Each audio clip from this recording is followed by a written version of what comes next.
बात हो रही है एक पुल निर्माण की, तो अभी तक पुल निर्माण क्यों नहीं हुआ? इतने वर्षों से ऐसे टूटा हुआ पुल पड़ा हुआ है पूरी तरीके से। और रास्ता वही है। कितनी दूरी तय करनी पड़ती है अगर यहाँ तक पहुँचना है, तो कितनी दूरी घूम कर?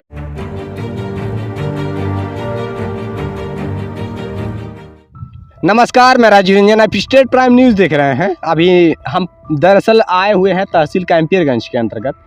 एक ग्राम सभा कल्याणपुर है, इसके कई टोले हुई हैं और यहाँ एक पुलिया टूटी हुई है, पुल टूट गया है, कई वर्षों से ऐसे पड़ा हुआ है।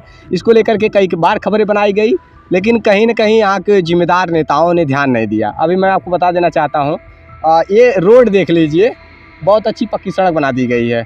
इसको 1 किलोमीटर लंबा बना दिया गया, उस वाले रोड में जोड़ दिया गया है जो कल्याणपुर ग्राम सभा को सीधे जोड़ता है। और ये सीधा रास्ता, बल्कि गांव में जाने के लिए रोड बन सकता था, लेकिन इसको घुमा करके वहाँ उस पक्की सड़क में मिलाने का कार्य किया गया है। इसके पटरी भी गायब हुए हैं बरसात में, मतलब मिट्टी बह गई है, आधा तो सड़कें ही जर्जर हो गई हैं, आधा कई जगह पर सड़कें ऐसे टूट गई हैं। और यहाँ की स्थिति को लेकर के मैं बातचीत करने जा रहा हूँ। देखिए, यहाँ कई सालों से जो समस्या बनी हुई है, वो सबसे बड़ी समस्या है पुल को लेकर के। पुल ना होने की वजह से लोग कैसे आते जाते हैं, जरा आप देखिए। ये तो बांध है और बांध पुल से होकर के लोग जाते थे, पुल पड़ता था, ये नाला था और नाले के ऊपर पुल बन गया था, तो लोग आने जाने में सुगमता होता था। अब लोगों को इस प्रकार से एक साइड से जाना पड़ता है। देखिए, खेत के किनारे पानी में घुस कर के लोगों को आना जाना पड़ता है। इस ग्राम सभा के लोगों के लिए बहुत बड़ी मुश्किलों का सामना करना पड़ता है। आगे जो ग्राम सभा है कल्याणपुर का ही एक टोला है, और यहाँ की स्थिति नहीं बदल रही है।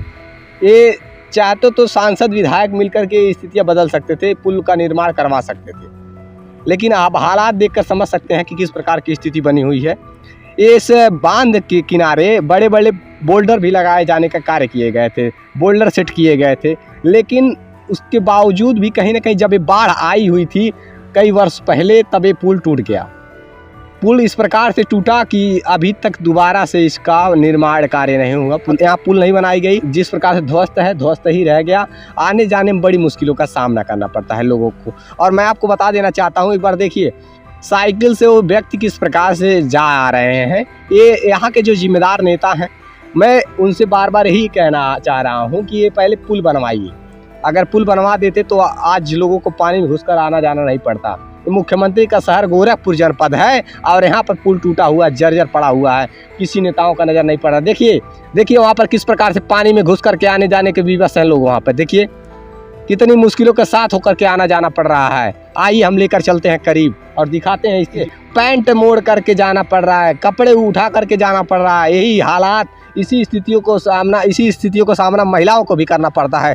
जब महिलाएं अपना साड़ी उठा करके, मतलब साड़ी लहंगा उठा करके, तब जा करके पानी में घुस करके अपने घर जाती हैं, इस रास्ते से लोग गुजरते हैं। बड़ी दयनीय स्थिति बनी हुई है ये कल्याणपुर ग्राम सभा से आप लोग देख रहे थे। देखिए सड़कें तो बन गई है, लेकिन सड़क के किनारे की पटरी गायब हो गई है।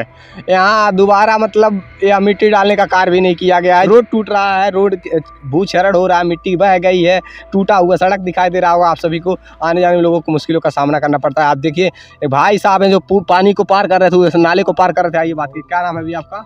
हमारा कन्हैया लाल यादव। कहाँ के रहने वाले हैं आप? कल्याणपुर क्या? खोखरी।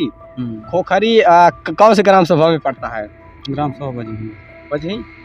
वो खोखरी बजही पड़ता है। अच्छा, मतलब इस टोले के नहीं है आप? नहीं, जो लोग आते थे उनके लिए तो ये बंधा इसी बंदे से आते थे। इसी बंदे से, मतलब 2 पुल था यहाँ? हाँ, 2 पुल था। दोनों पुल टूट गया? हाँ, टूट गया। कितने साल हो गए पुल को टूटे? अरे लगभग 2-3 साल तो हो गया। 2-3 साल हुआ है। और आप लोगों को किस प्रकार से आना जाना पड़ता है? यही इसी प्रकार से आना जाना पड़ता है। अगर आप यह पुल बन गया होता, ये रास्ता मतलब आना जाना सुगम हो गया होता, पक्की सड़कें होती, इसके बजाय इस रास्ते के बजाय और कौन सा रास्ता है कि मतलब यहाँ तक पहुँचा जा सकता है? और रास्ता वही है। कितनी दूरी तय करनी पड़ती है अगर यहाँ तक पहुँचना है, तो कितनी दूरी घूम कर आना पड़ता है? अरे कम से कम 3 किलोमीटर। 3 किलोमीटर? 300 मीटर की बात है। 300 मीटर के बदले में 3 किलोमीटर घूम करके आना पड़ता है इस ग्राम सभा के लोगों को। और कई ग्राम सभा को जोड़ने वाला है पुल धाराशायी हो गया, लेकिन नेताओं का नज़र नहीं पड़ रहा है, सांसद विधायक का कहीं भी नज़र नहीं पड़ रहा है। केवल बहुत बड़े बड़े दावे किए जाते हैं जब चुनाव आता है तब, उसके बाद भूल जाते हैं कि हमारे क्षेत्र में किस प्रकार से कार्य अधूरे हैं और क्यों नहीं विकास का कार्य हो रहा है, ये जनता सवाल करती है नेताओं से। लेकिन बताइए, केवल दावे किए जा रहे हैं। आइए मैं बातचीत कर लेना चाहता हूँ। जिस प्रकार से भाई साहब गुजर रहे थे इस रास्ते से, ये सोच रहे थे कि हम उस रास्ते से उस पार जाएं। क्या नाम है आपका? राहुल कुमार। इस रास्ते जाना चाहते थे ना? मैं तो जा रहा था वहाँ मावनखोर। हाँ। हाँ ये पहले सुगम रास्ता यही था ना आप लोग हाँ के हाँ, लिए? पहले यही था। कब कितने साल हो गए टूटे? अरे काफी साल हो गए टूटे। इसके टूटने से कितनी मुश्किलों का सामना करना पड़ता है? अरे हम लोग को ज्यादा 5-6 किलोमीटर की दूरी तय करके जाना पड़ता है। जब से पुल टूटा इस हाँ, वजह जब से, है पुल ना? टूटा है।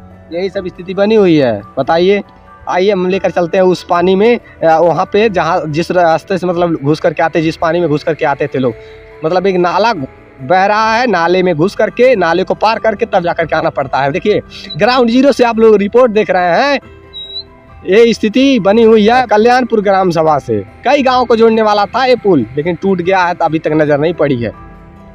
अब इसी कीचड़ से होकर के, इन्हीं रास्तों से होकर के लोग आते जाते हैं। जब सर्वे के दौरान निकले हुए थे तो हमने पहली बड़ी समस्या यही देखी कि आखिरकार जिम्मेदार नेताओं ने क्यों नज़र नहीं डाली, क्यों नहीं स्थितियाँ बदली अभी तक। बताइए, आते जाते यहाँ गिरते हैं लोग। इसी रास्ते से ना सिर्फ पुरुष वर्ग के लोग जाते हैं, बल्कि महिलाएं भी जाती हैं, बच्चे पढ़ने के लिए स्कूल जाते हैं। अब हालात देखिए, इन्हीं कचड़े में, इन्हीं नाली के पानी में घुस करके आना जाना पड़ता है लोगों को।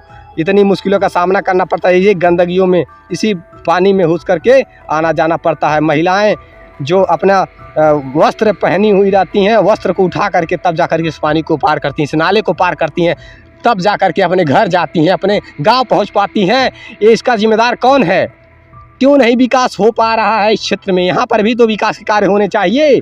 बात हो रही है एक पुल निर्माण की, तो अभी तक पुल निर्माण क्यों नहीं हुआ? इतने वर्षों से ऐसे टूटा हुआ पुल पड़ा हुआ है, पूरी तरीके से दोनों पुलिया क्षतिग्रस्त हो गई, टूट कर खंडित हो गई, लेकिन इसके नेताओं ने क्यों नहीं ध्यान दिया? आखिरकार सवाल ये उठता है कि क्यों बड़े बड़े दावे किए जाते हैं जब चुनाव के समय। अब अभी तो धरातल की स्थिति दिखा दे रहे हैं, दो पुल टूटे पड़े हुए हैं, लेकिन इसका कोई भी जिम्मेदार नहीं है। कोई भी जिम्मेदार नेता इस पर ध्यान नहीं देने वाला है, कान में तेल डाल करके पड़े हुए हैं। और ये विकास का कार्य, किस प्रकार से विकास के दावे करती है सरकार जब इस प्रकार के यहाँ हालात बने हुए हैं? मेरा बस अपील है कि अगर दावे किए जा रहे हैं तो विकास के कार्य भी होने चाहिए। अगर ये पुल बन जाता तो कई ग्राम सभा को जोड़ने वाला ये मार्ग था, ये मार्ग बाधित हो चुका है, लेकिन यहाँ बिल्कुल भी तनिक भी ध्यान नहीं दिया जा रहा है। पुल ऐसे टूटा है, आने जाने वाले लोगों के लिए बहुत बड़ी दिक्कतों का सामना करना पड़ता है। ये हालात बदल जाए तो बेहतर होगा। देखते रहिए स्टेट प्राइम न्यूज़ की सच जरूरी है। जय हिंद।